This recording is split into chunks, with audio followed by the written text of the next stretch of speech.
Welcome to Jobs in Tech. Welcome to Jobs in Tech today.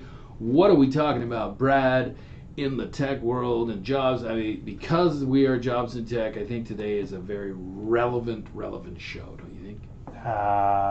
What are we doing? I don't know. You don't know. I really don't We've remember. only been talking about it for Right. an hour and a half before we Right. did the show. But, whoa. No. I just gave away. We were trying to do some bantering, right? Just- You're fine. No worries. we'll have that throughout the show. No big deal. I think this is a great. We've started the new format with the Jobs in Tech, and I think this is a perfect place to kind of put this episode. Absolutely. In the future, of course, we're gonna interview other companies that are hiring people. But today we are talking about finding your dream job in tech. Right? That's what we're talking about. How to find your dream job in the tech industry. Not only how to find it, but how to get it. Also. Yes. Exactly. Correct? Yep. Agreed. So anybody out there that's listening that maybe is disenfranchised with your current job, current company, current culture you're in, we're going to give you some pointers, some tips. We're going to see what floats to the top, right, Brad? Absolutely. See what's there. Cool. Well, with that, let's start with the fact that, okay, I've been in the tech industry, let's say 10 years. Okay. Let's say 10 years. Most of us have been doing this thing for At eons. least, right? Yeah. But let's say 10 years. I've got a job maybe, or maybe I don't have a job. But Maybe you were laid off. Maybe you were laid off, and I don't want just that run of the mill job anymore. I want to find a place where I can really connect and Call really home. enjoy. Yeah, call home and love it.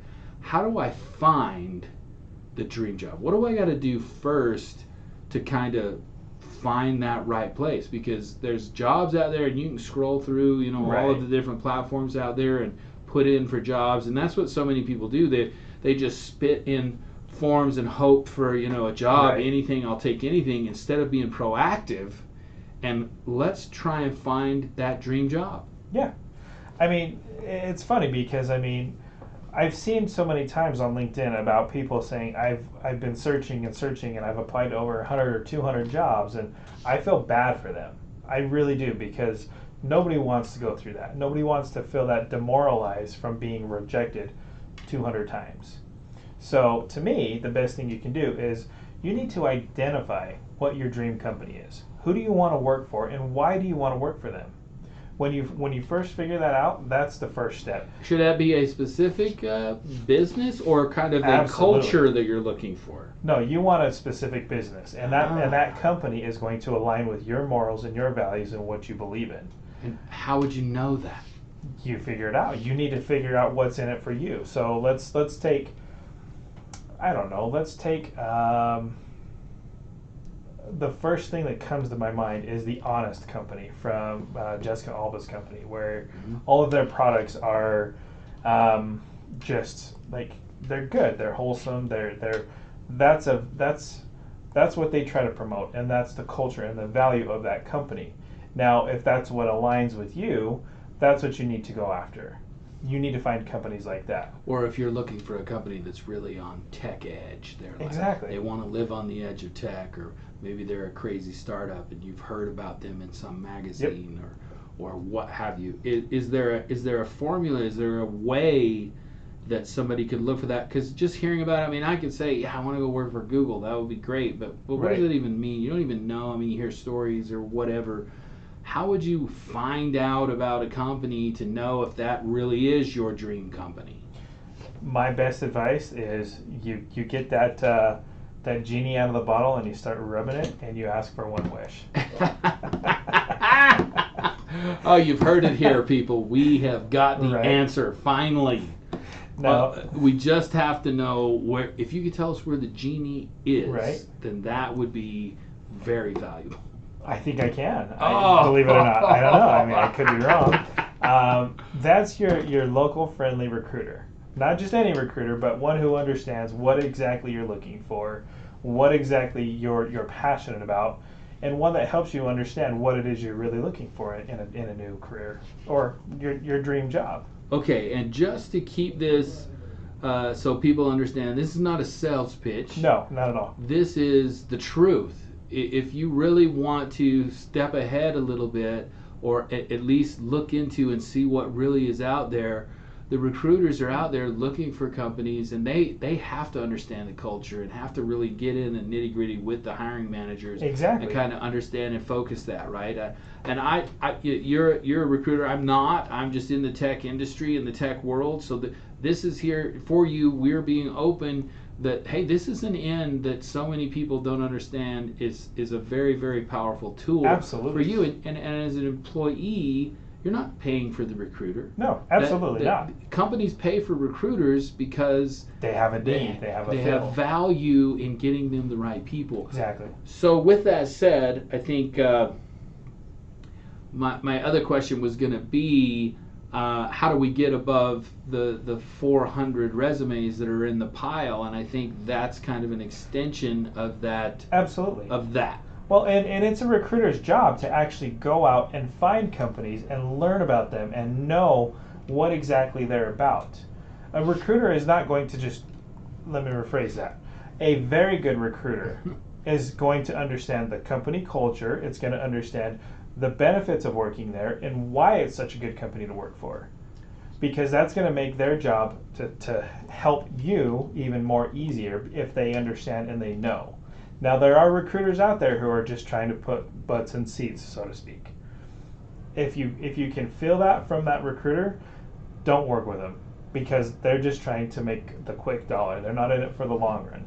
A good recruiter is actually going to be there for you, and they're going to see everything, and they're going to look for things for you even after you. They're going to check in with you at 3 months, at 6 months, after the year, when you have a birthday, when you celebrate your work anniversary. They want to, a good recruiter wants to build that personal relationship with you. Because you might want to go to another company and another company. Exactly. Too. I mean, exactly. It's kind of like when you get a good real estate agent. You stay with them forever. Exactly. Because you buy a house because they were just good to work with, and they remember you, and they're real. Exactly. So with that brings a question for me. Then how do you find a good recruiter? I mean, I know of course they could call TechBridge and talk to you, but what's the advice that you'd give guys to go, okay, you want to find that dream job, go to a recruiter, because they will sit down with you and they will say, okay, what are you looking for? What do you want? What is important to you? What's the culture? Right? Is that what you do? Absolutely. With your guys? That's exactly your people? what I do. Cool. So whenever I get somebody new, I always do an intake call, and that intake call helps me understand. And I'm going to sit there and take 30, 40, an hour and a half, however long it takes to get to understand what exactly you're looking for in your next opportunity, so I know what jobs to find for you. That's what a good recruiter does. Now, having said that, there are a lot of other good recruiters out there. Find one that has a niche specialty in what it is you're going after. When you say niche specialty, you mean in technology? Correct. So technology is massive. Technology is very, very huge. As to tote my own horn, so to speak, I'm good, but I cannot be a master of everything. I have a niche specialty, which is software engineers and software developers. That's my forte, and that's what I can place. We can do other things, but that's what I know. That's the technology arena that I play in. Mm-hmm. So what advice? What would you give them to? Okay, you've sold me. I probably should go see, at least touch base with a recruiter if I've been out there. I mean, I've like you said, the person that's put out 200 resumes, they're throwing stuff in the dark. They are. And which leads me to another question, but I want to know this first. How do they find a recruiter that's worth a crap? Yeah, I mean, it's an interview process. You've got to have synergy on both sides. It's got to work for you, and it's got to work for the recruiter. Now, a good recruiter is going to be upfront, and they're going to be honest with you. At least they should, and they should tell you, hey, you know what?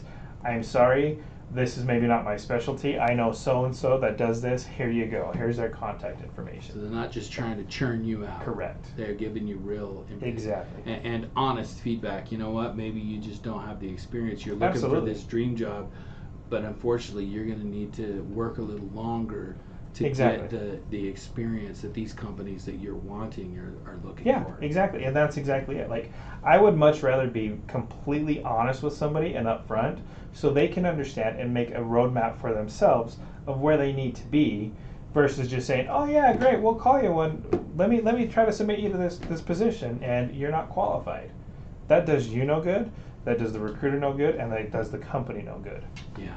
Well, let's say, okay, screw this recruiter thing. I'm going to go it alone. But I realize just spitting out a bunch of resumes isn't going to do me work.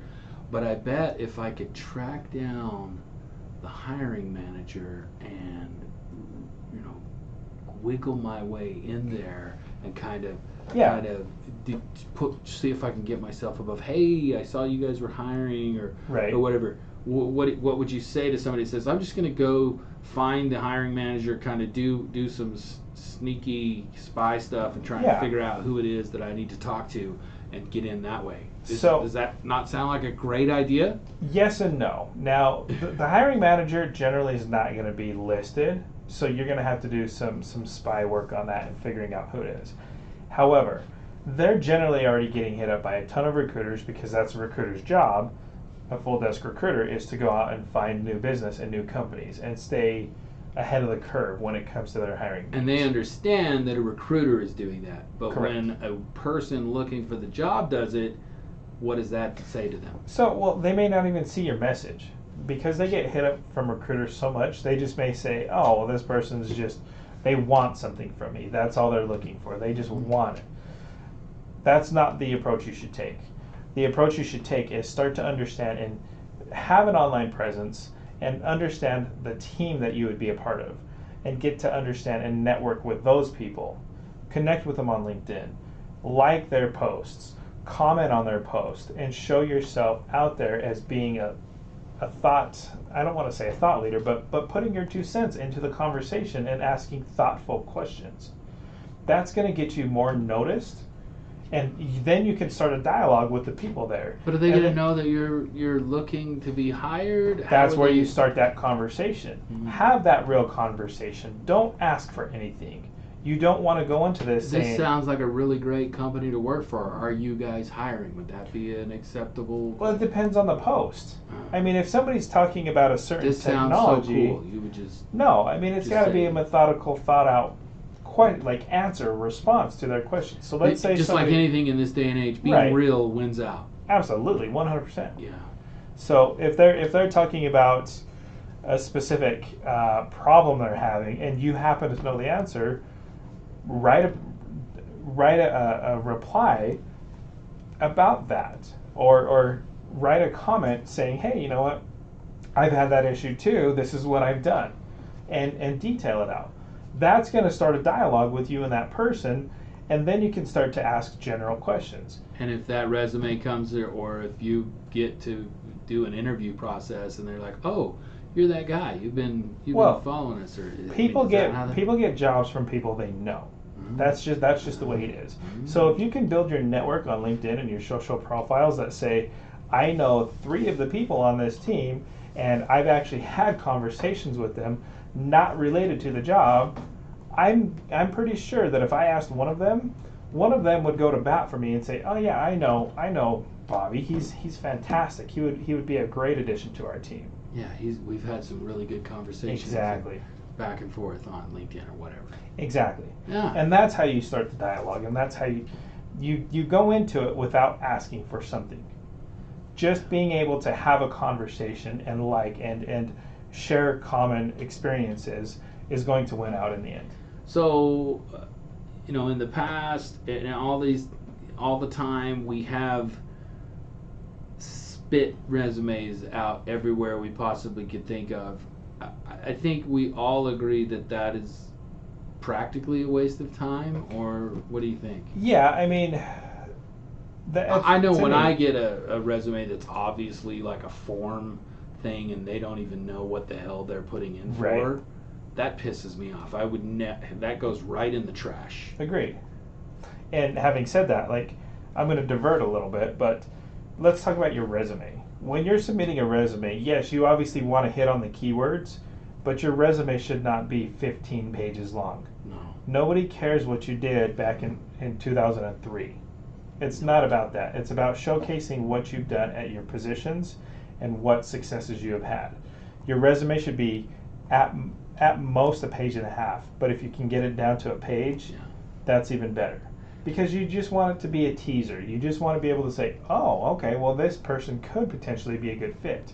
I want to bring him in and talk to him and learn a little bit more. And you should, I know everybody makes their resume and then they're like, okay, this is the resume I send to everybody. But my philosophy is if I find a job that, and it has this, and this criteria, I will make sure that and that Yes. is in the resume and it specifically sounds like the stuff they're asking for. Yes. Is that? Yes. I mean, Something that you you- kind of want to cater to the... Because that's when I get those resumes that they're Yes. like, did you even read Exactly. the freaking thing? Because you don't have doesn't half look of like the it. stuff. No. Yeah, exactly. It takes 2 seconds to just touch that. Yeah, I did this. I've clicked on. I've done this Exactly. in a business, and I've had this experience. I mean, it doesn't take much. Exactly. But when you have that information, like I said, that's ammunition for you. Then you can start to showcase, if you know that they're looking for, let's say, an AEM developer, and obviously AEM is based in Java, and you have 15 years of Java, but you only have a year or two of Adobe Experience Manager experience, tie into that. Say you can get to I understand. got a little know the bit of this, people. but I got a whole lot of this. Yes. I'm willing to learn. I want to learn more. I want to. And I'm connect familiar with people. it. I understand Exactly. this Yes. concept. I don't have years and years of experience. in Exactly. that. And maybe that's not even something you say, but Yes, I in mean not in words. so many You- words, you but know what I mean. you can use But that that's as probably at the interview process where we're talking now. well, kind of. I mean, I'm thinking of this as ammunition for you to be able to beef up your skill set by asking questions to those people that are already at the company. You can use that as fuel for your fire to say, hey, here to you get go. an in, to just be connected Yes. with them. Hey, I just want to learn because everybody loves to be the teacher. Exactly. That makes a total sense. I love Right. it. So let's say, all right, we've somehow waded through the process and we made it to the desk and the gatekeepers got it. We're through and we get that first interview. Yeah. We've that is, man, that's the biggest hurdle, and now you're at the interview. How do you differentiate yourself? And in a world, there's tons of people that'll give you advice about interviewing and how to interview, but we're talking specifically about technology. Absolutely. And that's, would you say there are some differences, some nuances that you should be Absolutely. ready for when you go into a tech interview? So if this is truly a company that you want to work for, you need to do your homework. It's going to take effort on your part to actually understand and realize what exactly this company is doing, how you can benefit, and you want to showcase that. That's the whole point of the interview process is there a mutual match? Can they do what we're looking for? And if this is your dream job or is this your dream company that you've been wanting to work for so long, you should have that information readily available. And this means really doing some work, some digging, Absolutely. really figuring out, because nothing is more powerful. That will be very memorable in an interview process when you tell the interviewer, yeah, you guys do this and this and this in your company, and I really love that. That really excites me. I've been working on this and this and this that Exactly. connects with that.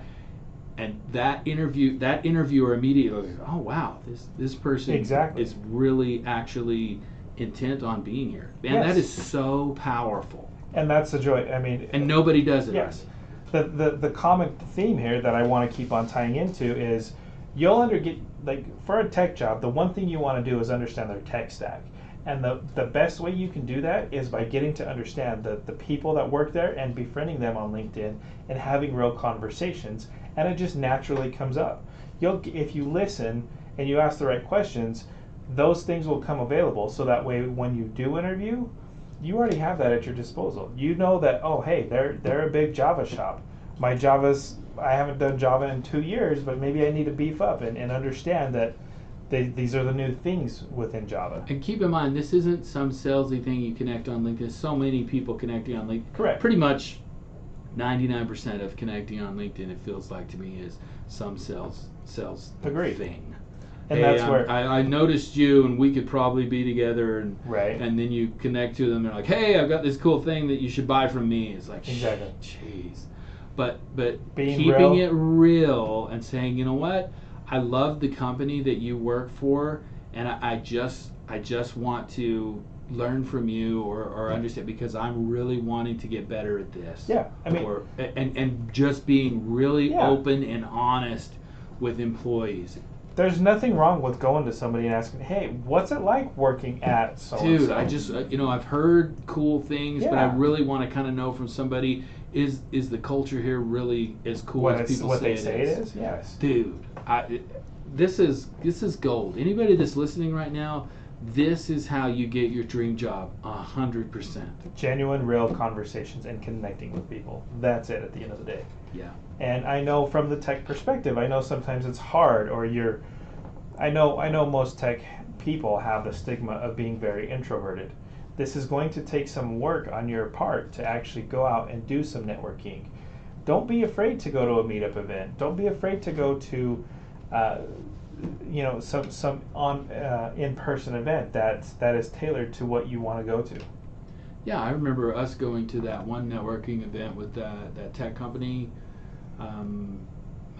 Remember? Anyway, we went to it, and it was really, and I just, right now it just hit me. We went there to just learn, and we wanted to do a show with them and stuff, and kind of learn what they do. But man, there was people. The hiring manager was there, and he's like, if you guys know anybody, Exactly. that was, man, if somebody was there right then, they could have had a job almost right then, just at that fun little networking. And then we just did goofy stuff. It was the office. The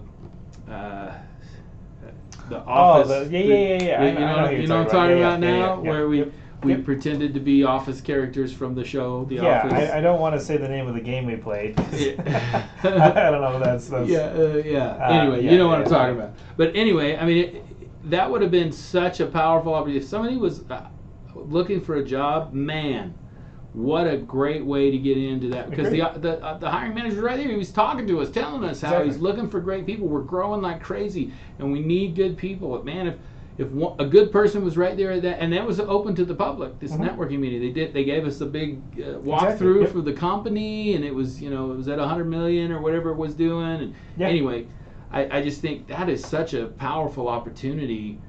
And I know there's guys out there like, man, I'm just too introverted. That's not my thing. What do you? If you work in tech, you now have to be extroverted. I'm not saying you need to be the whole time, but you need to understand how to network. It is so crucial to your career growth that it is vital that you get out and network. It's a must. You have to if you plan to grow. Either in person or even online. Exactly. It's social, all of that stuff. You should be out there connecting. Yes. We've already said it, but there's a reason we're saying it and being so strong about it. That is such a powerful tool to be able to connect with people in those companies that become dream companies for you. Exactly. Well, cool. Wow. I think we've given our 2 cents. Do you have any other advice for overall advice for dream job either finding and dream job getting? I mean, this is kind of this episode is kind of about finding it and then getting it. Yeah.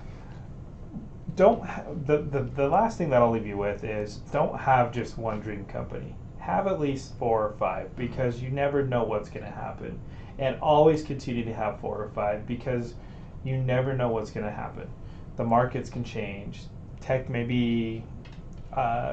become obsolete, or a specific technology that you use may be going away. So always be nimble. Always continue to push and grow and network. Yeah, good advice. My 2 cents, or my last advice, is I think we touched on it, and it's just a very, very powerful thing to be real, or to try to do your best to actually connect to people instead of figuring out what to do to get the job. Yeah. And it is so not done very well or very often right now. No, and Everybody's out to get something, and Exactly. we all know that. But if you really come for it, so many times in all kinds of industries have I seen where a go-getter just said, "Hey, I want to just help." And I mean, I think Tim Ferriss, from 4 Yeah. Hour Work Week, his whole story. If you've heard his story about Yeah. going to a conference and said, "Hey, I just want to help. Listen Just and I'll help, do yeah. I'll do anything you want." And then the promoter of the conference had somebody that was supposed Cancel. to speak cancel, and they're like, "Hey, That one guy, Tim yeah, guy, yeah. he was cool, and he's cool enough to help us and stuff. Let him do something." And the rest is history. I mean, stuff like that it's a powerful tool to just be real and just to be want to connect and be genuine. And if you don't understand that, I'm sorry, you're gonna have a really hard time. Agreed. You're gonna put a shiz load of resumes out there and not hear anything back. Exactly. Except for a rejection. Exactly. You'll get the rejection email. Yeah. You will get that. But yeah, be authentic, be yourself, and go into things with no expectations, because when you start to assign expectations to it, that's when your mental thought changes and you expect things to happen. If you don't have expectations going into it, you'll be more happy when you do get something out of it. Yeah, I could just see how well that would be even in the interview process to say, you know what, if I go in all freaked out and worried, oh crap, hey, this is my dream job. But if you go in just going, you know what, I'm going to connect to these people. Mm-hmm. I really love this company. I've done a lot of research. I really understand this company. And go in just saying, you know what, I'm going to give it my all and show them who I am. Exactly. And I either fit in the culture or I don't. Well, if it's your dream job, you'll already identify that's the culture that you want. And So, that's a connection. Yeah, exactly. People that don't connect with the culture Exactly. don't last long, and they Exactly. leave. So if you do the research and you already know this is your culture, this is the one you want to be in, wow, you're already a step ahead of probably half Agreed. the people that are going to be interviewed. Yep. Cool. Wow. I think this was really good. Absolutely. I really enjoyed this and understanding, and I hope you people listening get how important this episode I think is. Yep. And even this podcast. I mean, I'm jumping a little bit forward. I mean, I'm excited for some of the guests that we're in talks with. I think the types of companies that we're trying to target to bring and showcase to you guys, they're going to be game changers. They're going to be putting some things on the horizon that maybe you might not have thought of. So I'm excited for what's to come. Yeah, me too. I love seeing what's out there in tech and technology, the companies that are growing and the startups and all that. It's a brave new world. I mean, it really is. It's exciting. I think it's exciting with the rise of AI and all of the craziness going on. There's I believe some really good things happening, and companies are really doing powerful things, and they're going to need people to help run them. Agreed. So awesome. All right. Well, let's wrap this up, everybody. Thank you for listening to Jobs in Tech. We will see you next time.